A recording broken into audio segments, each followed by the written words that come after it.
welcome back to another episode of the Beyond the Arc podcast. Today, we're going to be going through and just talking about the NBA playoffs thus far, seeing where every team's at, talking about all the series, just kind of a deep dive. And then I've got a little thing on the end I want to touch on, just seeing where your guys' head's at when it comes to toughest player ever in the NBA to guard, and that's of all time. So keep thinking about that while I'm talking these playoff series, and then at the end I'll touch on my player I think is the toughest guard of all time, toughest player to guard of all time. So without further ado, let's get right on into this. Let's start with my Celtics. Right, I'm a Celtics fan. We're up 3-1 in the series. Realistically, the 76ers team is better on paper. And if they had a full season of, George, Embiid, Maxey, Edgecombe, I feel as if this team would be a lot better. But this bench is very bad, right? Andre Drummond, Quentin Grimes isn't like those two. Quentin Grimes not bad, but like Justin Edwards playing a lot, Dalen Terry's playing a lot, Jabari Walker's playing a lot. Adam Bona is playing a lot. Dominic Barlow, like it's just not a good bench at all. There's no depth there, and you lose quite a lot with Embiid's health being where he's realistically not nowhere near what he was when he was at that MVP caliber level. He is this 70 to 80% of who he really is. That's a big problem, of course. He doesn't look the same on the court. Even though the stats are showing, like he had 26, 10, and 6 in this last game, it doesn't feel like the Embiid we know. And I think realistically, we're kind of at that point where we are looking at this guy as more of a Yao Ming-esque, where he had a very dominant stretch, but the end of the career, it's short. It's a short career. And the end of that career, I hope he gets healthy, but it's been so tough because he's so big and he has already so many health problems that I don't see a world where he's going to be 100% MVP caliber ever again. Of course, Paul George is on the older side. I love Paul George's game. Don't get me wrong. I love the young Paul George. I love the OKC Paul George, and even the Philly Paul George. There's flashes here and there where I'm like, that is a player that is like a top 10 favorite of mine all time, top 20 all time favorite of mine, right?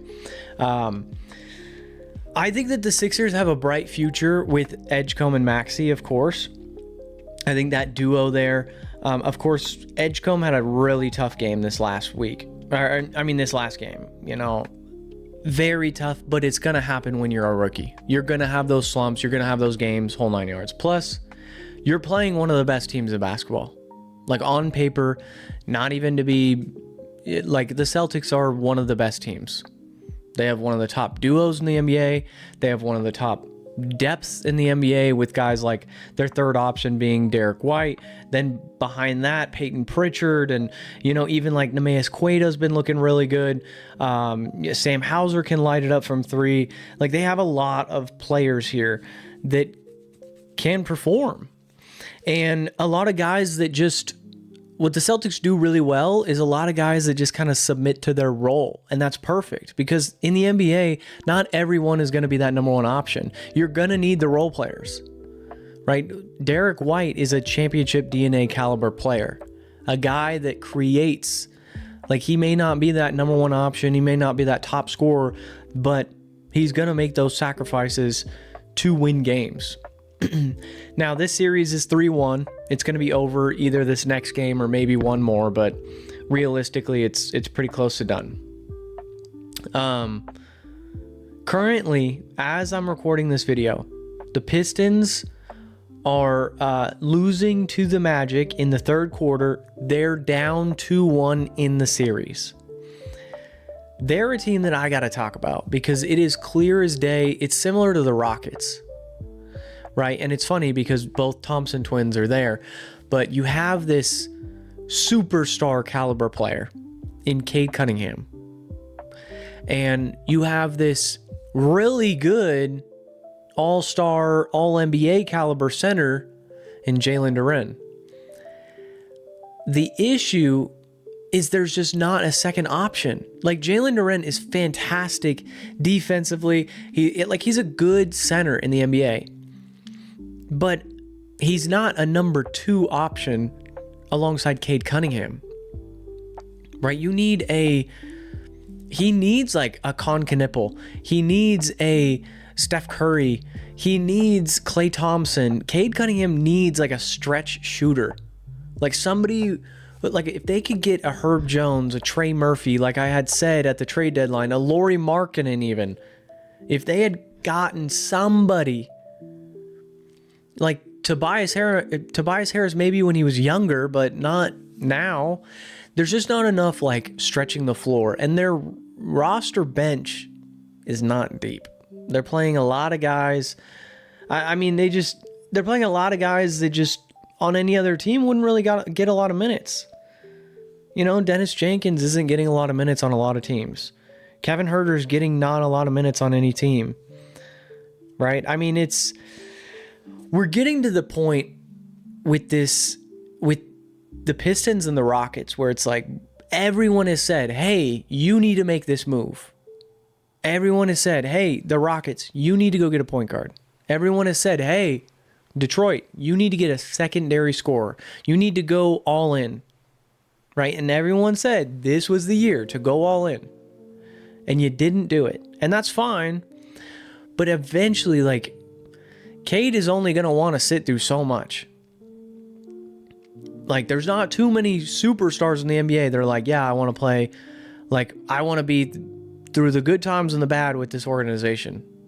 He's already been through the bad. He wants to be a part of the good. But I would assume that the rope just gets thinner and thinner and thinner each and every year, to where, like, he would eventually be like, you know what? Like, we were the 1 seed. We're playing Orlando that didn't look good all year, and we're losing to them. Like, we might go down 3-1 to Orlando. I mean, kudos to Orlando for finally, like, pulling. Everyone thought that the Magic should be way better than they're playing. And finally, they're starting to pull games out. Like, finally, Paolo looks decent. You know, like, finally, I still am on board with the idea that Franz and Paolo, I just don't think that they work. I think they're too similar. Paolo is in a similar class as, like, a Cade Cunningham, where you can't, right there, you need, like, a polar opposite to his game to make it work. If you put prime Klay Thompson with Paolo, that's a dynamic duo. You know, if you put even like a Miles Turner with Paolo, or a Miles Turner with a Cade, where a stretch big, Kristaps Porzingis in his prime, a stretch big who doesn't need to bully around the paint, because realistically, Jalen Duren without the paint, I mean, he has to be in the paint. That's his entire identity. Cade needs to go to work and get to the rim. That's where he's at his best. So I hope it's something that they go and look at the draft and they're like, all right, like, let's find this secondary scorer, or even not the draft. If they go and talk to, I don't know, the Kings about Zach LaVine, or, you know, because he can stretch the floor. And I'm not saying that would, like, immediately make them a championship contention team. I'm just saying, what is a piece that they could go out and get, and they go talk to a team. The issue is, it feels like so many teams need what the Pistons need, right? Because the Magic, I just said, they need that. The Rockets, they need better three-point shooting, right? There's so many teams out there. They could use that three-point shooting, or that stretch the floor. I mean, shoot, maybe you go talk to, like, the Suns about Dylan Brooks, because he can at least shoot the three ball, or Grayson Allen. But anyways, I really think that, especially if they go down 3-1, this series is over, and the Pistons are going to lose. You know, and it's unfortunate, because I wanted them to win. I really wanted the Pistons to go out there and ball out. Anyways, next series I want to talk about is the Knicks and the Hawks. This is crazy because I thought that it would be like a 4-1, maybe a 4-2 series with the Knicks like kind of rolling over the Hawks. I didn't expect this out of the Hawks. Because they turned so young so quick, right, with Jalen Johnson, and of course they still have CJ McCollum, and he's a deep playoff player. He's been there before, hasn't been to the promised land before, but he's been in deep playoff runs. So I understand how his leadership is really like, and honestly, this team, they got nothing to lose, so why not go ball out? Because this year is, at this point, I think we can all agree that this Hawks season is a success for them. They figured out that, hey, Jalen Johnson's our dude, our guy, right? If they get out of this round, especially if they beat, but like they know Dyson Daniels, he's a lockup defender, super good. We need to pair him alongside some offensive caliber player. Jalen Johnson, like I said, he's that number one option there. But right now too, it is like by committee. Their games, they don't, one person doesn't have some baller game or whatever. It is a, like even in their loss against the Knicks this last game, right? Jalen Johnson had 14, Onyeka Okongwu had 12, CJ had 17, Nikhil had 15. Like there is a core here that's forming. And I don't know if they keep CJ and re-sign him or anything to some cheaper deal. I don't assume so because they want to go younger, it feels like. So you have these 2 to 3 guys that you're really honing in, building around Nickeil Alexander-Walker and, of course, Jalen Johnson being the 2 focal points. And then whatever you get in the draft. But I think it is important to go younger. I could see them moving off of Onyeka Okongwu. I could see them, like I said, letting go of CJ McCollum.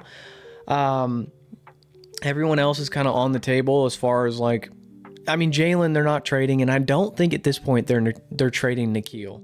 And the only reason they would trade Nikhil is if they got a substantial offer, as in like the Nets when they traded Mikal Bridges. When they got those 5 first-round picks, it's like, okay, we kind of have to trade this guy. It's 5 first-round picks. You'd be kind of stupid not to. When the Jazz traded Rudy Gobert, it's like it's so much. You look back and you're like, wow, they gave up so much for him. Typically, those trades don't really work out for the team that trades for that player anyways, right? Look at the Knicks right now. Mikal Bridges, 8 points, 19 minutes for a guy you traded 5 first-round picks for? They won, so who cares? But, you traded 5 first-round picks for this guy. And he's playing 19 minutes? A guy who at one point in his career was an Iron Man, not missing any games, playing a ton of minutes? It's kind of just interesting because, they have to win this series. They have to go far. They have to. Them and the Cavs, absolutely have to. I think the Pistons are they should go far, or should try to go far at least, but they're so young too at the same time that you can kind of give them a little grace, right? They're at the early stages of the Cavs roster when they had the 4 of Darius Garland, Donovan Mitchell, Evan Mobley, and Jared Allen, right? They're at the early stages of that where it's like, okay, we'll give you some grace this year, but next year, you got to win a series. But the Cavs, they've tried the experiment, right? This is kind of it for them. The Knicks, same thing, where it's like, yo, you don't start winning series. We got to have a discussion about who's going. I could tell you Cat's probably at the top of that list because he just provides the most value. I don't think people are ready to have a tough conversation about Jalen Brunson's game yet, and I don't think that he's at fault or anything. I think he's a great NBA player. Sometimes his play style does frustrate me and rub me the wrong way, but, that's just as a small guard, that's just what you have to do. You have to kind of manipulate the game because of your size. I understand that, right? I watch a lot of of course, being a Celtics fan, I see a lot of Peyton Pritchard game. I see, like, even beyond that, I was a small guard, you know, like I understand the flopping and I understand the going and getting calls because it's part of the game as a small guard. Every small guard ever to play basketball will do that. Trae Young has made a career out of it. James Harden did it for so long, right? Chris Paul, same thing. There's a lot of NBA players where being small, you have to take your advantages where you can get them. And yeah, centers, they don't get that luxury of constantly flopping and everything. Now, some get away with it, but like Shaq had a great advantage. He was huge. Jalen Brunson doesn't have that. So when you're looking at how can you take advantage of a series, you have to be able to look at, all right, well, I got to see what the refs are willing to give me. If it means I sell a little bit on a call, well, that's what it'll be. Anyways, let's get back on track here. I think the Knicks really need to win this. They kind of went and bought in at the trade deadline, bringing in guys like Jose Calderon, in the offseason, bringing in Jordan Clarkson. You know, they made moves that felt like they were ready to win. And this, like I've said for so long, this was the season. Pacers injured, Celtics injured, right? This was the year. And it's a little unfortunate that they're kind of choking. It's like you should kind of manhandle the Hawks. They have Onyeka Okongwu, and he's undersized. And you have Cat, Mitchell Robinson. Like, you should kind of be dominating the paint. But you're letting CJ McCollum, Jalen Johnson, Onyeka Okongwu, and Nickeil Alexander-Walker stick around with you. And yeah, this series is 2-2. And if they go to a deep playoff run, they go to the Eastern Conference Finals or the Finals even, then whatever, the series won't matter. But right now, that's all we got is what's on the paper. And they've dropped 2 games to a team that they shouldn't have dropped 2 games to. All right, next matchup. This is the last matchup of the East, of course. Cavs-Raptors. This is another series that I thought Raptors don't have a center. The Cavs should kind of dog walk this series. Like, you got James Harden, you have Donovan Mitchell, you got Emo, and you got Jared Allen. Really, what more do you need? For a team that you're playing that doesn't have good center play. I mean, seriously. Jakob Poeltl is not anything to write home about, you know what I mean? Like, he is somebody that, okay, whatever, it's Jakob Poeltl. Like, he had 10 points in 21 minutes. I mean, I'm not sweating that at all. They're undersized. Yeah, outside of that, Scotty Barnes, actually pretty decent size, big forward. Brandon Ingram, same thing. Like, he's long, athletic. RJ Barrett on the squad as well. Of course, like, there's players here that you're like, oh, okay, like, yeah. They've got a lot of heart. That's what I'll say, is the Raptors have a ton of heart. But I just don't know what's up with the Cavs. Like, it seems like every year we get to the same point where it's like, hey, this team on paper looks dangerous. At the end of the regular season, they're looking dangerous. Oh, they could go to the Eastern Conference Finals. Oh, they could sweep the Raptors. And then after that, they could sweep the Pistons and give them a run for their money. And then here we are. Another time where they're tied in a series and it's like, bro, why are you not taking care of business? Like, just like how I said people aren't ready to have that conversation about Jalen Brunson, we might need to start having that conversation about Donovan Mitchell. Where, yeah, he's fantastic. He's a great basketball player. But is he a winning basketball player?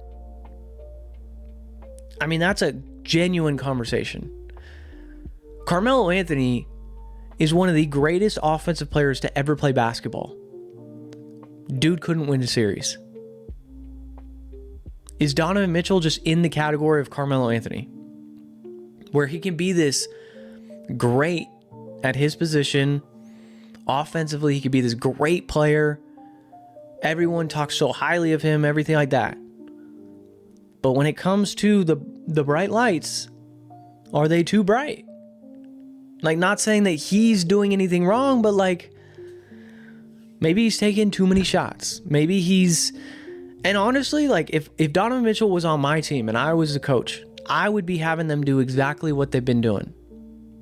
Donovan Mitchell, go crazy. Do your thing. You're the number one option. You're our best player. Don't not shoot. Right? I mean, he should be shooting. It's just very concerning that it's like this keeps happening. Now, he had a poor shooting night for the field goals this last game. 6 for 24 is just unacceptable.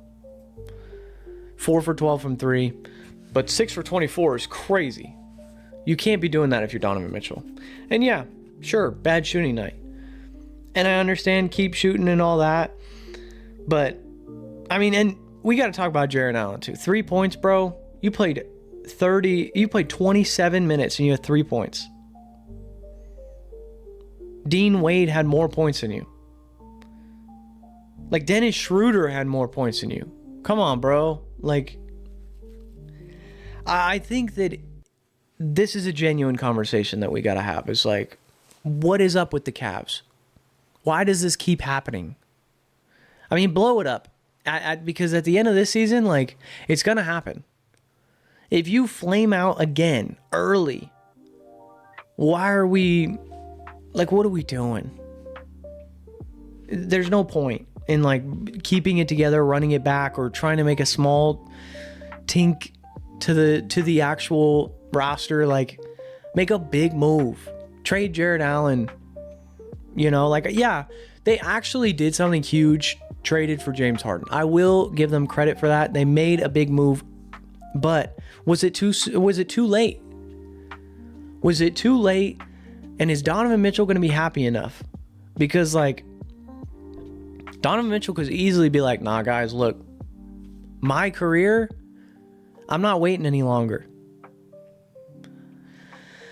Now, you think about the next team that Donovan Mitchell will go to, and that's such an intriguing conversation because it's like, let's just go down the teams in the East. The Pistons, no, I don't think so. The Celtics, no. The Knicks, I mean, he's been tied in New York a lot, but him and Jalen Brunson would just be, I don't think that's a good backcourt. That's already undersized. Both play very similarly. I don't like it. Obviously, this is him outside of the Cavs. Toronto, I doubt it. Atlanta, probably not. I mean, honestly, him next to Nikhil makes a lot of sense.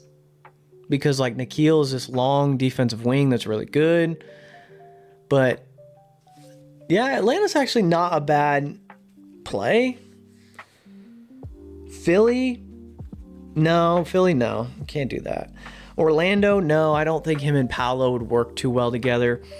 Charlotte, he ain't going to Charlotte. Miami, he's been tied to Miami in the past too. Him, Tyler Hero sounds like a gross backcourt. The Bucks, could him and Giannis work? Would Donovan Mitchell and Giannis work? I don't know how that deal gets done. But, like, I could see it. I just think it would be like Dame and Giannis all over again. But, like, that's interesting. Keep the Bucks one. I'll say Bucks and Hawks so far from what I'm seeing. The Bulls, obviously, I don't think so. The Nets, no. The Pacers, I doubt it. The Wizards, doubt it. In the West, Donovan Mitchell teams. Thunder, no. Spurs, no. The Nuggets. The Nuggets drafted Donovan Mitchell and traded him on draft night. Yeah, he ain't playing with Jamal Murray. No, that's not going to happen. Lakers, I doubt it. The Rockets is an intriguing piece because I don't think too much... Like, this would be like you'd have to give up Amen. And if I'm the Rockets, I don't want to give up Amen because I genuinely think with the right system, Amen could be so valuable. I just think right now, they don't have a point guard. They don't have great shooting. And you kind of need both of that for Amen to work. I think there's a world actually where like Amen could be the point guard, where he could be this like Ben Simmons-esque, this Magic Johnson-esque, right? And I'm talking like them in their prime. Ben Simmons in his prime, right? I think there's a world where Amen Thompson can be the point guard. He is still young, but he can't be the point guard for this exact team. He needs to be the point guard with like, the prime example would be like him, and I'm just throwing names out there. Him, KD, Tyler Hero. Sure, you could keep Sengun and like a stretch 4. Right? Like that's what I'm talking about. Like you have a couple, right, guys that everyone got to be able to decently shoot. Oh my God, it would be insane if he somehow made his way to the Nuggets and played with Jokic. Like, because you could tell Amen has very high IQ on the court, and Jokic has the highest IQ on the court. So if like the Nuggets were to upgrade Aaron Gordon's position pretty much, because that's what Amen would fill into that spot, that would be insane. I'm just thinking out loud here now and going totally off what I was trying to think about. But okay, Donovan Mitchell though, let's get back to that. I think the Rockets could be intriguing and like a sneaky team in there. The Wolves, I don't think so. The Trailblazers, I doubt it. The Suns, I don't like D-Book and Donovan Mitchell together. Even though they've been compared against one another their entire career. The Clippers, Donovan Mitchell, Kawhi, Darius Garland. I mean, no, I don't really like that. The Warriors, I doubt it. The Pelicans, no. The Mavericks, I don't think that they'd buy in on Donovan Mitchell. The Grizzlies, no. Kings, no. The Jazz, bring him back to Utah. How do they get that deal done? They wouldn't be able to re-sign Walker Kessler. I don't think there's too much money tied up into Jaren and Laurie. There's no way they'd get that done. Anyways, so the Cavs got to make something happen. They got to win games. It's crazy because I think that there's like 2 or 3 teams in the East that have to win. And so far, they're just not. They, like the Knicks and the Cavs are at the top of that list where I'm like, look, we are panicking. The Knicks and Cavs, like 10. Out on a scale of 1 to 10 of how much I'm going to panic, 10 for both of those teams. The Pistons, I'll say like a 6 because I think they are still young and I want to see what they do in this offseason. But next season, if they're in the same boat, 10. You got to start making big moves. Let's move over to the Western Conference now. The Western Conference is so intriguing. San Antonio's up 3-1 on Portland. I think shout out to Portland just in general for sticking around this for as long as they kind of have. Right? They stole a game, which is huge. I didn't expect them to do that. This team is like the epitome of like grind. Just, hey, look, they got to play on the same court we got to play on. I know that they got some alien on the other side of the court in Wemby, but they got to play on the same court. Let's just go ball out. And I know Scoot had a rough game this last game, but Scoot has had a decent, like a resurgence in his career, and it finally is happening. Of course, he flops this last game, but right, he had 18 points in game 1, I believe, on great efficiency, 31 points in game 2, the one they won.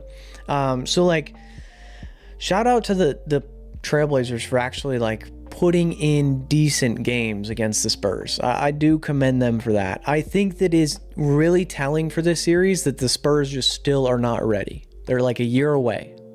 Let Vic get a year older. Let Stephon Castle get a year older. Dylan Harper get a year older. Like they're just in that world where I do think that they need to upgrade the wing position. I think that is a position that like I think Carter Bryant can get there. I really like Carter Bryant's game. And honestly, if there's a player that I could buy low on, like if I'm in the offseason and I'm needing some extreme defensive versatility, because I think Carter Bryant has this like Kawhi Leonard-esque to him, right? When Kawhi Leonard first came in the league, that Carter Bryant is a lot like that, where I could see him being this really good two-way player. I could also see a world where he's just a strict defender.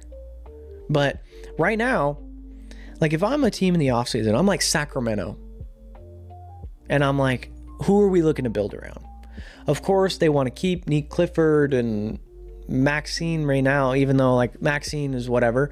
Dylan Caldwell, I would call San Antonio and just say, hey, what's the price of Carter Bryant?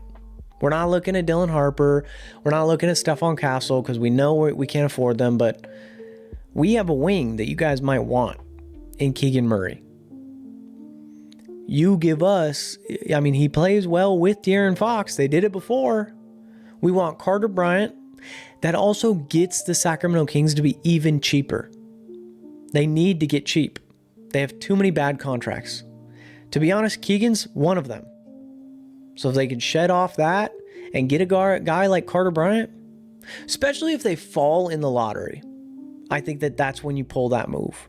If you fall to like 7, where you're not going to get one of the top 5 guys, and by 5, I mean Peterson, DeBonsa, Boozer, Caleb Wilson, or Darius. I think if you're not getting one of those 5 guys, probably trade your pick, especially if you're Sacramento. Especially if you could get somebody younger. Like somebody young, you're still getting this second-year player, Carter Bryant. I don't know. It's just spitballing right there. I keep going off on these tangents, and it's because my brain just kind of clicks while I'm talking. Anyways, Spurs, they're going to win this series. They're up 3-1. Shout out to the Trailblazers, though, for keeping it interesting. This next series is so unfortunate. The Nuggets, Timberwolves, right? Of course, the Nuggets are down 3-1. If there's ever a time for a 3-1 comeback, it's right now. Because no Anthony Edwards and no Dante DiVincenzo. I know Io had some miraculous game.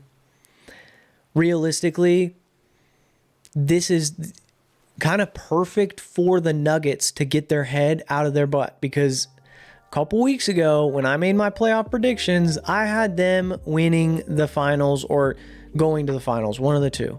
I had them in the finals for sure, because I thought this roster on paper was better than what they were, was better than that year that they won it. I thought that they were a roster that I liked trading Michael Porter Jr. away. I liked bringing in Cam Johnson. But this team, I mean, you're fighting a team that's literally down 2 of its top 5 players. I mean, arguably, we'll say top 6, because DiVincenzo, where do you put him, right? Like, you would say for sure Anthony Edwards, Jaden McDaniels, Julius Randle, Rudy Gobert, you're taking over him. And then there's like DiVincenzo, Mike Conley, Io DeSumo right around there. Oh, I guess Naz Reid. So yeah, number 6. DiVincenzo's number 6 is what I would say. So this next game, the Wolves are going to start McDaniels, Randle, Gobert, DeSumo, and Naz Reid, probably. So, like, I don't like that lineup at all, honestly. It's like Jaden McDaniels is playing the 2, Julius Randle's playing the 3. Like, I guess the Nuggets are the best team to have like a taller lineup against, because they're running this, you know, of course, Jokic, Gordon, Cam Johnson.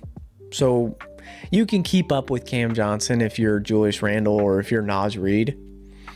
But it just feels like I might look at taking the over on Jamal Murray's points for next game, because it seems like no Anthony Edwards. I mean, unless Jaden McDaniels just, I guess, yeah, they probably put Jaden McDaniels on him. But yeah, this series just got a whole lot more interesting, because I was about to say, I mean, I think the conversation's still there. If the Nuggets lose this series, we got to be having some conversations too. We are destined for a fantastic offseason, I think. teams like the Nuggets, if they choke early, the Knicks, the Cavs, possibly the Pistons, the Rockets, who knows about the Bucks? I don't even want to bring them into that, but the Bucks. Right, there's opportunity here for other teams to kind of clean up the scraps and buy these stars low. I mean, Anthony Davis went for nothing. Trae Young went for nothing. Jaren Jackson Jr. went for a decent haul. But not really, honestly. So if you're a team and you're like, look, we want to go get a star, right?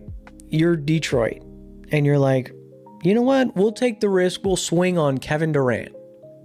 Bring Kevin Durant over to the Pistons. Or you say, hey, look, what's up with Jamal Murray? Is there a way we can bring him over to, I don't know, Cleveland?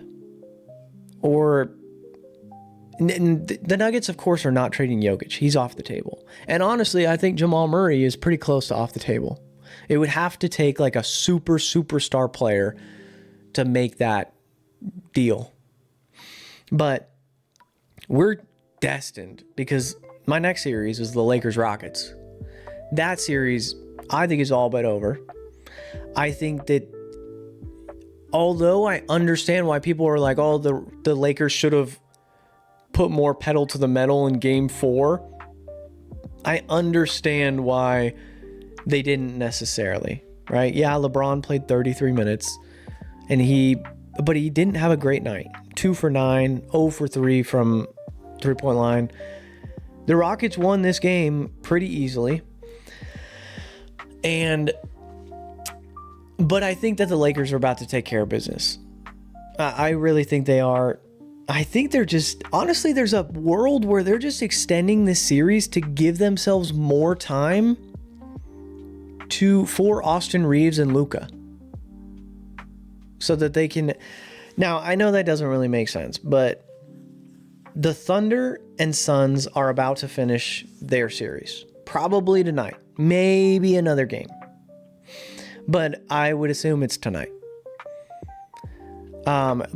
So that leaves you with your series potentially could start sooner than you expect. I'm pretty sure that they make them wait, but just in case.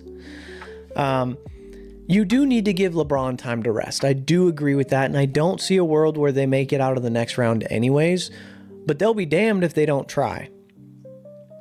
Right? And I want to see how they adjust, because honestly, I think JJ Redick has surprised me so much. I thought he would be a good coach. I didn't realize how good of a coach he was going to be so quickly. He has this mind. He has one of those great IQ brains that just understands the game of basketball and understands how to make adjustments. And he is out coaching Ime right now. And it is clear as day. They're making the adjustments with a worse roster. I mean, Marcus Smart is your second best scorer right now for the Lakers. And he hadn't been good for 3-4 years. Like he wasn't good with Washington. He wasn't good with Memphis. Right? He wasn't. Now all of a sudden he's revived his career. And I'm a Celtics fan and I love Marcus Smart. He is a Celtics legend. Of course. He is the definition of grit and grind, and you can see it on the court. That it's similar to like Rondo. Rondo left, had an all right career elsewhere, but as far as Boston and LA goes, he had a great career. Sacramento, I guess, was okay, but like Chicago, forget about it. New Orleans, But yeah, Marcus Smart, kind of same thing. That series, though, I think is all but done. Last series, and this one's pretty much all but done. It is 3-0. OKC is going to beat Phoenix. What I will say is I think that Devin Booker is becoming one of the most underrated players in basketball. I mean, this team, and none of us expected them to be where they are. None of us expected them to be this 8 seed. I think we all thought that they were going to be towards the bottom of the league. This was going to be one of those years, just a throw in the towel, get a good pick. But they strung things together. Where a guy who was barely making rosters, Colin Gillespie, is starting and he was potential in the running for most improved player. And a guy that, they put together Devin Booker, Dylan Brooks, Jalen Green, and Colin Gillespie and said, hey, we're going to make something happen here. And they've been doing decent. I mean, they're not keeping up with the Thunder, of course not, but at least they made the playoffs. That's what I will say is they made the playoffs. They beat the Warriors. We all picked the Warriors. A lot of us picked the Warriors to beat them. But overall, what I will say about this whole playoffs is so intriguing. The offseason that I think we're about to have. Because I don't think the Bucks do anything. They always keep saying the whole Giannis garbage, blah, blah, blah. Anyways. But the Knicks, the Cavs, the Pistons, 3 teams to watch out for in the West. In the East. In the East. In the West, though, team to watch out for, the Nuggets. Another team to watch out for, the Rockets. Right? I think that the Suns have put themselves in a position where they realize, hey, we're pretty darn good. We just need, another star or two. So they might clean up some scraps. Like I was saying, they might be one of those teams that might be able to get themselves in a deal where they're getting a Trae Young-esque caliber player for pennies. Nothing. Trae Young literally went for CJ McCollum in a second round pick. Nothing. So, all right, my next part that I wanted to talk about. This is an intriguing piece because I brought up Carmelo Anthony earlier. And I wanted to talk about the toughest players of all time to guard. A lot of players, of course, you can think of the Jordans and the LeBrons, but let me set the stage. One possession. Right? One possession. There's, let's say 1 shot clock left. There's exactly 24 seconds. Not only who do you trust the most, but who's the most dangerous in that position? Who's the toughest player ever to guard? Who's the most scary? I just said Carmelo Anthony's one of the scariest players ever to guard. And players have come forth and said that. I think of a handful of names. And Carmelo's towards the top of that list. When I think of greatest offensive players to guard, I think of prime Derrick Rose. So tough to guard because he's so quick. And he could decently shoot the ball, and he wasn't scared of nobody. His issue, of course, the injuries, and we wish we could have seen a career of him without that. Toughest to guard of all time. Steph Curry got to be on that list. Steph Curry in his prime, hand here, 8 feet behind the three-point line, splash. It is, looking back, watching him play is such a frustrating experience because it's as a basketball watcher, genuinely, it's not the way he plays basketball is so crazy because it's so different. As in it's so unorthodox, the shots that he throws up. It's a lot like LaMelo. Throws up a lot of whack shots, to be honest. They are crazy. They're legitimately bad shots, but they're good shots because they go in. Steph Curry, a lot like that. They are great shots because it's Steph Curry. Anyone else puts up that shot, it's bro, what are we doing? But it goes in, so who cares? He's Steph Curry, he's going to take the shot. So toughest players to guard. I wanted to go through like a starting 5. So point guard. Toughest point guard of all time to guard. I think it has to be Steph Curry. I think of prime Derrick Rose. I think of like whether you want to consider AI a 1 or a 2. AI is a considerable factor there. I think of like prime Russell Westbrook. I think of John Wall speed, but I think Derrick Rose is better. In their prime, Derrick Rose is better.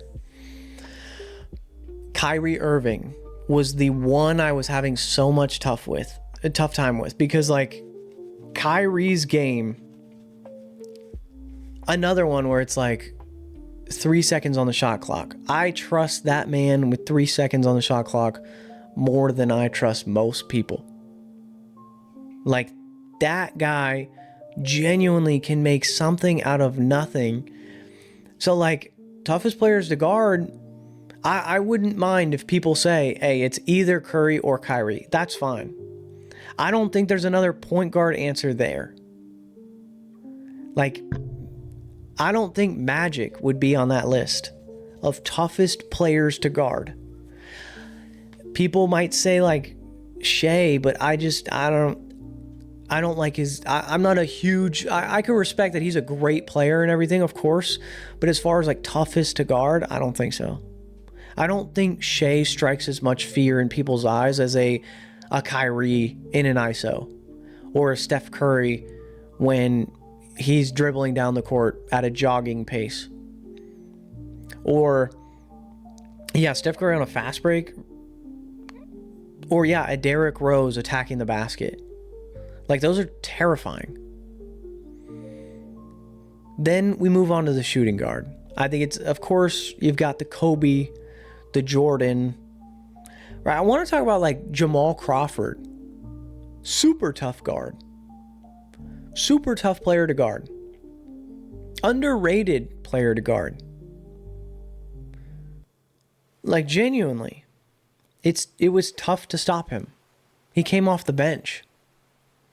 Like, he chose to come off the bench. He felt as if he played better off the bench. Another, like, 2 guard that you think about when you think about toughest players to guard ever.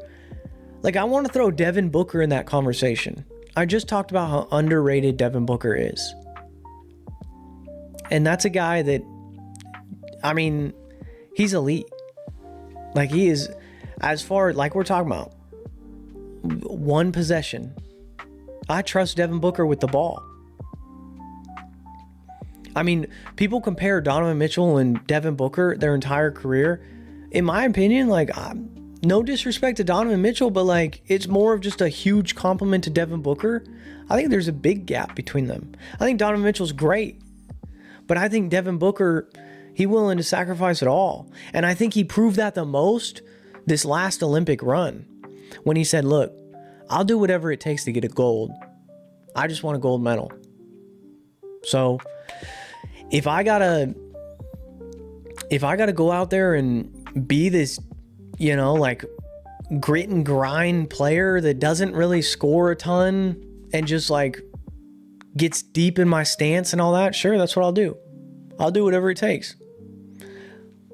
Versus, like, no disrespect to Donovan Mitchell, but I think he's just that player that wants his. And there's nothing wrong with that. I mean, he's one of the greatest, he's a great basketball player. He's one of the best players we have in the league today. So I don't blame him, because if I was as good as Donovan Mitchell, you're damn right I'd want to score every bucket. You're damn right I want to take every shot.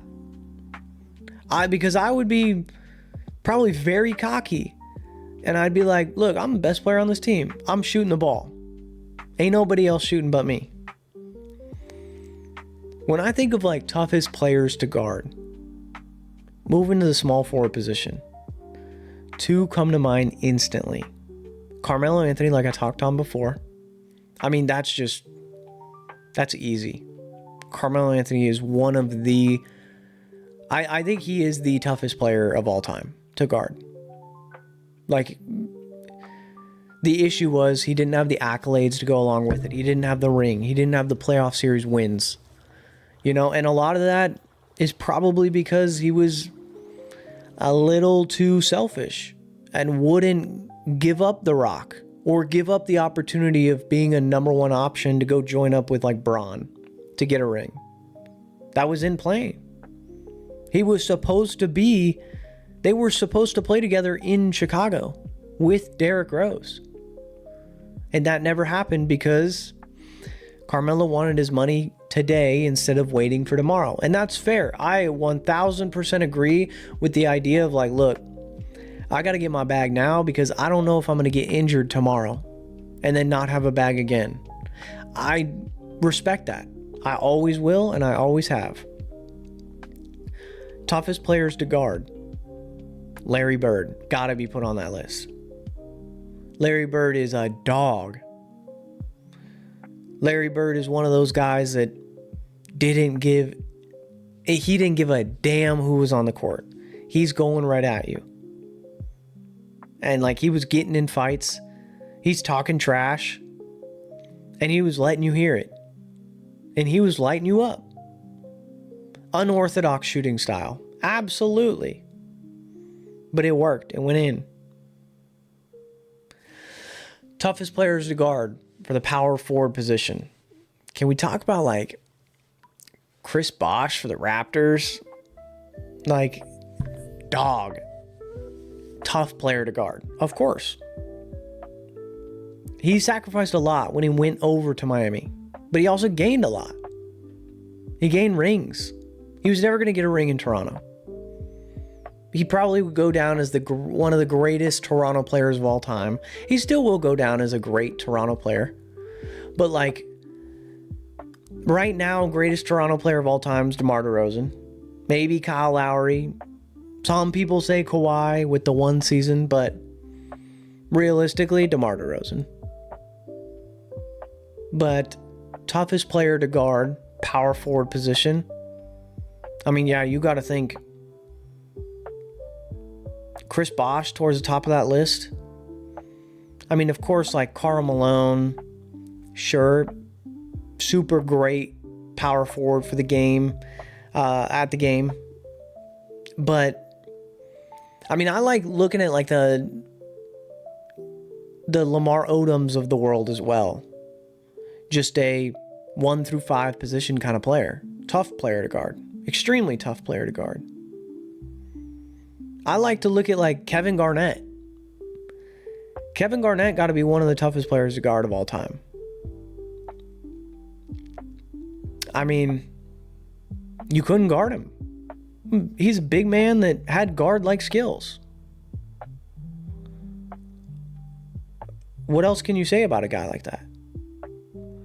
Toughest player to guard of all time? I mean, Pau Gasol got to be on that list. He was getting fancy. He fundamentally, I mean, honestly, like, toughest player to guard, we got to talk about Dirk. Dirk probably at the top of that list with power forward. He is probably the toughest power forward to guard because his signature shot, it didn't matter if there was a hand in his face. It didn't matter if he was double teamed. He was throwing up that shot and it was going in. Like, I know I brought up Chris Bosh. I know I brought up other players, but Dirk got to be on the top of that list. Toughest player to guard. Now, from the center position, I think the easiest answer, like the toughest center ever to guard is Shaq. Absolutely. No one is even close, I don't think. I think Shaq is the greatest center of all time. No disrespect to the Kareems of the world. No disrespect to the Bill Russells or the Wilt Chamberlains. But Shaq was dominant. Realistically, I think that if you just gave him the ball every play, I mean, you're probably winning that game. And yeah, Shaq got out of shape pretty quick. You know, outside of Miami, outside of like LA, outside of Orlando, out of shape pretty darn quick. Him with Phoenix and him with Boston and him with Cleveland, like very out of shape, of course. But I mean, he, in his prime, one of the toughest players to guard. Jokic, one of the toughest centers of all time to guard. So now I've given a lot of players of who is the toughest of all time to guard at multiple different positions. So now we like start narrowing down players, and you say, all right, Shaq can't shoot free throws, so let's just hack a Shaq out of there. I don't think that there's a way that you can stop Steph Curry. So when I say toughest player of all time to guard, I think Steph Curry's got to be at the top of that list. I think right behind him is Kyrie Irving. Two guards, extremely shifty. Kyrie can make something out of nothing, and just like the way he has control of the basketball and control of his body in the air, and the way he can spin the ball off the backboard, and just knowing how much English to put on each ball when it touches the backboard. It is something that is just unheard of. It is something that we just don't see. Right? We've seen flashy players before, like the Jason Williams of the world. We've seen, and like Jason Williams is in his own league as well. I think he is a fantastic flashy player. I love watching his game and his highlights. I think when you think about what Kyrie does, it leans more the like and one street ball-esque because of just what he's able to do. But it's like to a whole new level. It's literally like if you took an NBA street baller and you put him in the NBA. But like, because then you just think, oh, Jason Williams. But realistically, it's like, no, to a whole nother level. And maybe Jason Williams in modern day NBA would be a Kyrie Irving-esque because of what he could do in the 90s. Early 2000s. Toughest player of the guard of all time. I mean, it's got to be between Curry and Kyrie. Because no disrespect to... Like, I know that Jordan struck fear in a lot of people. But... And I didn't per se... I'm 27 years old. So I didn't per se grow up watching Jordan each and every night. What I did watch all the time, and what I hated on for so many years, was Curry's game. Now, I fell in love with Kyrie's game at an early age. Like, him and Duke, I just knew he was a guy that I was going to like. Right? But, and of course he came to Boston, and even though it didn't really end great, you know, he's still a Boston guy. So, but yeah, I hated on Curry's game because I just didn't love what it did to the game. But I understand that the three is just more valuable than the two. Because it's like, well, if I make a bunch of threes, it's worth more than making a bunch of twos. But Curry elevated that to a whole nother level. Where literally you're double teaming this guy. You are fighting tooth and nail to get over screens. There is no going under a screen with Steph Curry. There is no... And yeah, a lot of people are going to complain about the moving screens. A lot of people are going to complain about the time period and all that, and how he wouldn't survive in like the 80s or whatever. No. If you took Curry's game and you put him in the 80s, if you put him in the 90s, he would survive. He would still be Steph Curry. Because he'd get the switch with like Dikembe Mutombo on him. And he's cooking Mutombo. Or you think Steve Kerr's defending Steph Curry? Like, I don't know. You think, I don't know, even like early 2000s, I don't think Gilbert Arenas could lock up Steph Curry. I don't think a lot of players can. A lot of players can't today. And the floor is way more stretched out today. I could only imagine if you threw Curry on a lineup with 4 dudes who could set screens. I mean, he would just... It's like you plop him on, I don't know, like the Supersonics with Sean Kemp and Gary Payton. I mean, that team's going to the finals every year. You plop him on... I'm not going to use a mainstream team like the Bulls or the Lakers during that time period, but you plop him on like the Pacers, the Knicks. The Knicks get over the hump with Steph Curry. They get through Jordan. You replace Steph Curry, or you replace John Stockton with Steph Curry, they win the finals. Those games were 86, 84. Those games were low-scoring games. Curry's dropping 30 by himself. Then you have Karl Malone right next to him. Like, Jordan's not locking up Curry. No, it just wouldn't happen, realistically. But I want to know what you guys think in the comments down below. I want to know one possession, one game. You got to put money on the line or whatever. Who is the toughest player to guard? If you were to take an NBA poll of all time, all the players ever to play, who do you think that all NBA players would say is the toughest player to guard? Let me know down in the comments below. All right, guys, been another Beyond the Arc episode, and I'll catch you guys in the next one. Peace.